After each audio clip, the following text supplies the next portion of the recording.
আসসালামু আলাইকুম রাহমাতুল্লাহ। আমি মোহাম্মদ শাকত হোসেন, প্রভাষক, ফিনান্স এন্ড ব্যাংকিং বিভাগ, মাইলস্টোন কলেজ, উত্তরা, ঢাকা। প্রিয় শিক্ষার্থীবৃন্দ, আশা করি তোমরা সবাই ভালো আছো। আজ আমি তোমাদের ফিনান্স এন্ড ব্যাংকিং বিষয় নিয়ে একটি গুরুত্বপূর্ণ লেকচার উপস্থাপন করব। আশা করি তোমরা সবাই মনোযোগ দিয়ে এই লেকচারটি দেখবে ইনশাআল্লাহ। ফিনান্স এন্ড ব্যাংকিং নবম দশম শ্রেণীর আজ আমরা দ্বিতীয় অধ্যায় নিয়ে আলোচনা করব। দ্বিতীয় অধ্যায়ের নাম অর্থায়নের উৎস। অর্থায়নের উৎসের প্রথমে আমরা বিভিন্ন প্রকার তহবিলের উৎসের ধারণা আলোচনা করব। ব্যবসায় অর্থায়ন বলতে ব্যবসা করার জন্য যে তহবিলের প্রয়োজন হয় তা সরবরাহ করাকে বোঝায়। একটা ব্যবসা প্রতিষ্ঠান পরিচালনা করার জন্য বিভিন্ন উৎস হতে অর্থ সংগ্রহ করতে হয় এবং সেই অর্থটা লাভজনক প্রকল্পে ব্যবহার বা বিনিয়োগ করতে হয়, তাই মূলত ব্যবসায় অর্থায়ন। যে কোনো ব্যবসা প্রতিষ্ঠানের তহবিলের দুইটা উৎস থাকে, একটি মালিক পক্ষ, অন্যটি ঋণদাতা। মালিক পক্ষের প্রদত্ত তহবিল হচ্ছে অভ্যন্তরীণ আর ঋণদাতার প্রদত্ত তহবিল হচ্ছে বহিস্থ তহবিল। মূলত দুইটা উৎস থেকে অর্থ সংগ্রহ করা হয়। একটা মালিক নিজে টাকা দেয়, আর একটা হচ্ছে এটা অভ্যন্তরীণ, আর যেটা বাইরে থেকে টাকা সংগ্রহ করে সেটা হচ্ছে ঋণদাতা। মালিক পক্ষের তহবিল যেহেতু মালিক নিজেই দিয়ে থাকে সেটা হচ্ছে ইন্টারনাল অভ্যন্তরীণ উৎস, আর যেটা বাইরের উৎস থেকে অর্থ সংগ্রহ করে তা হচ্ছে বহিস্থ বা বাহ্যিক তহবিল। বেশিরভাগ প্রতিষ্ঠানে সাধারণত দুইটা উৎস ব্যবহার করে থাকে, একটি হচ্ছে অভ্যন্তরীণ তহবিল, আরেকটি হচ্ছে বহিস্থ তহবিল। অভ্যন্তরীণ তহবিল, ব্যবসার মালিক তার সঞ্চিত মুনাফা বা অব্যবহৃত মুনাফার মাধ্যমে যে তহবিল ব্যবসায়ী প্রয়োজনে বিনিয়োগ করে তাই অভ্যন্তরীণ তহবিল। একটা ব্যবসা প্রতিষ্ঠান পরিচালনা করার জন্য মূলত প্রথমেই মালিক উদ্যোগ নেয় এবং মালিক তার ওই ব্যবসা প্রতিষ্ঠানে তার প্রয়োজনীয় পরিমাণ অর্থ, জমানো অর্থ ইনভেস্ট করে, তাই মূলত অভ্যন্তরীণ তহবিল, যেটা ইন্টারনালি সংগ্রহ করা হয়ে থাকে। অভ্যন্তরীণ তহবিলের উৎসগুলোকে আবার দুইটা ভাগে ভাগ করা হয়। এক হচ্ছে মালিকানা ভিত্তিক অভ্যন্তরীণ উৎস, মুনাফা ভিত্তিক অভ্যন্তরীণ উৎস। মালিকানা ভিত্তিক অভ্যন্তরীণ উৎসের মধ্যে মালিকের মূলধন, শেয়ার ইত্যাদি হয়ে থাকে। মুনাফা ভিত্তিক অভ্যন্তরীণ উৎসের মধ্যে অবন্টিত মুনাফা, সঞ্চিত তহবিল, লভ্যাংশ সমতাকরণ তহবিল, বিধিবদ্ধ সঞ্চিতি হয়। তাহলে অর্থায়নের উৎস আমরা জানতে পারলাম দুইটা, একটা অভ্যন্তরীণ, একটা বহিস্থ। অভ্যন্তরীণ তহবিল হচ্ছে যেটা মালিক ব্যবসায় কি বিনিয়োগ করে থাকে সেটা অভ্যন্তরীণ তহবিল। অভ্যন্তরীণ তহবিল দুই প্রকার হয়, মালিকানা ভিত্তিক অভ্যন্তরীণ আর মুনাফা ভিত্তিক অভ্যন্তরীণ। এবার আমরা অভ্যন্তরীণ উৎসের মধ্যে মালিকানা ভিত্তিক উৎসটা পড়ব। সংগঠনের ভিত্তিতে কারবার তিন ধরনের হয়, এক মালিকানা, অংশীদারি ও যৌথ মূলধনী বা কোম্পানি হয়ে থাকে। এক মালিকানা কারবার এর মালিক নিজেই অর্থের যোগান দেয়। অংশীদারি ব্যবসায় অংশীদারগণ অর্থের যোগান দেয়। যৌথ মূলধনী ব্যবসায়ের ক্ষেত্রে শেয়ার বিক্রি করার মাধ্যমে টাকা আসে। তার মানে কি দাঁড়ালো, অর্থায়নের প্রথম যে দুটা ভাগ উৎসের, একটা অভ্যন্তরীণ, একটা বাহ্যিক বা বহিস্থ। অভ্যন্তরীণে দুইটা প্রকারভেদ, একটা মালিকানা ভিত্তিক, একটা মুনাফা ভিত্তিক। মালিকানা ভিত্তিকের মধ্যে মালিকানা ভিত্তিক ব্যবসা প্রতিষ্ঠান তিনটা হয়, এক মালিকানা, অংশীদারি ও যৌথ মূলধনী কোম্পানি। এক মালিকানা ব্যবসার টাকা মালিক নিজে দিয়ে থাকে, অংশীদারি ব্যবসার টাকা অংশীদারগণ যার যার ভাগ ভাগ অনুযায়ী দিয়ে থাকে, এবং যৌথ মূলধনী বা কোম্পানির টাকা শেয়ার বিক্রি করার মাধ্যমে সংগ্রহ করে থাকে। ব্যবসা প্রতিষ্ঠানের সেবা প্রদানের মাধ্যমে অর্থ উপার্জন করে এবং এই উপার্জিত অর্থ থেকে উৎপাদন খরচ, বিক্রয় খরচ ইত্যাদি বাদ দিলে যা থাকে তাই ব্যবসা প্রতিষ্ঠানের অর্জিত মুনাফা।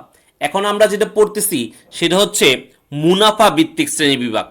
এতক্ষণ আমরা পড়েছি অভ্যন্তরীণ উৎসের মালিকানা ভিত্তিক, এখন আমরা দেখতেছি অভ্যন্তরীণ উৎসের মুনাফা ভিত্তিক। ব্যবসা প্রতিষ্ঠানের উৎপাদিত পণ্যদ্রব্য বা সেবা প্রদানের মাধ্যমে অর্থ উপার্জন হয়। এই উপার্জন থেকে যদি আমার উৎপাদন খরচ, বিক্রয় খরচ ইত্যাদি বাদ দেই তাহলে থাকবে অর্জিত মুনাফা। এবার অভ্যন্তরীণ উৎসের মুনাফা ভিত্তিকের দুইটা উৎস আমরা আলোচনা করব। একটা হচ্ছে অবন্টিত মুনাফা ও সঞ্চিত তহবিল, অন্যটি হচ্ছে লভ্যাংশ সমতাকরণ তহবিল। এই দুইটাই খুব ইম্পর্টেন্ট। অবন্টিত মুনাফা, নেট মুনাফার যে অংশ শেয়ার মালিকদের মধ্যে বন্টন না করে কারবার বা ব্যবসায় বিনিয়োগ করে তাকে অবন্টিত মুনাফা বলে। লাভ বা মুনাফার যে অংশ বন্টন করা হয় তা মূলত লভ্যাংশ। আর লাভ বা মুনাফার যে অংশ শেয়ার মালিকদের মধ্যে বন্টন না করে কারবারে বিনিয়োগ করা হয় তাই অবন্টিত মুনাফা। এবার আসি সঞ্চিত তহবিল। ভবিষ্যৎ ব্যবসা সম্প্রসারণ করার জন্য এই অবন্টিত মুনাফা দিয়ে আলাদা একটা তহবিল গঠন করা হয়, তাকে বলা হয় সঞ্চিত তহবিল। ভবিষ্যতে যখন ব্যবসা এক্সপান্ড করতে যাব, ব্যবসা সম্প্রসারণ করতে যাব, তখন এই অবন্টিত মুনাফা দিয়ে আমরা আলাদা একটা তহবিল গঠন করি, সেটা হচ্ছে সঞ্চিত তহবিল। এবার আসি 2, লভ্যাংশ সমতাকরণ তহবিল। কোম্পানির শেয়ার হোল্ডাররা কোম্পানি থেকে নিয়মিত কি পায়? লভ্যাংশ পায়। এই লাভ প্রদানের সাথে মূলত কোম্পানি সুনাম রিলেটেড, সুনাম জড়িত থাকে। কোনো কোনো বছর কোম্পানি যদি কম মুনাফা হয় তাহলে লভ্যাংশ সমতাকরণ তহবিলের মাধ্যমে তা পূরণ করা হয়। আবার যখন বেশি লভ্যাংশ হয় তখন তা রেখে দেয়, পরবর্তীতে যখন লভ্যাংশ কম হবে তা দিয়ে অভাব পূরণ করা হয়। বিষয়টি একটু ক্লিয়ার করি। একটা ব্যবসা প্রতিষ্ঠানের প্রত্যেক বছরের মুনাফা সমান হয় না। কোনো কোনো বছর লভ্যাংশ বেশি হয়ে থাকে, কোনো কোনো বছর লভ্যাংশ কম হয়ে থাকে। আর্থিক ব্যবস্থাপকের কাজ হচ্ছে যেই বছর লভ্যাংশ বেশি হবে সেই বছরে লভ্যাংশ রেখে দিবে, যেই বছর লভ্যাংশ কম হবে তখন ওই বেশি পরিমাণ লভ্যাংশ রাখার টাকা কম বছর যখন লভ্যাংশ হবে তা দিয়ে অভাব পূরণ করবে। তাই হচ্ছে লভ্যাংশ সমতাকরণ তহবিল। এতে প্রতিষ্ঠানটি নির্দিষ্ট হারে প্রত্যেক বছর লভ্যাংশ দিতে পারবে। আমরা প্রথম দিক থেকে আবার একটু আলোচনা করি, রিভিউ করি।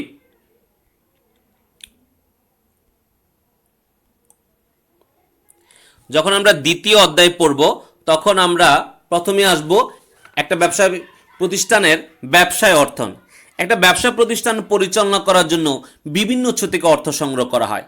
যখন বিভিন্ন উৎস থেকে যাচাই বাছাই করে অর্থ সংগ্রহ করে এবং তা লাভজনক প্রকল্পে ব্যয় বা বিনিয়োগ করে, তাই ব্যবসায় অর্থন।